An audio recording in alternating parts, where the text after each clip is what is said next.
देख सकते हो गाइस, हमने पकड़ा है दुनिया का सबसे बड़ा जहरीला और खतरनाक सांप, जो आपको दिखने में शांत लगता है लेकिन ये बहुत खतरनाक है।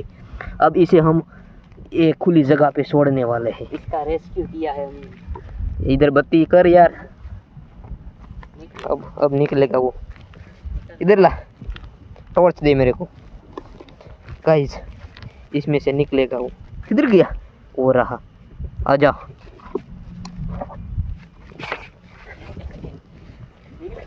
ना ना निकल। गाइस, अंदर से बाहर नहीं आ रहा है लेकिन बहुत डरा हुआ है। हमने उसे डरा दिया है। अब गाइस, हम इसे उल्टा करने वाले हैं।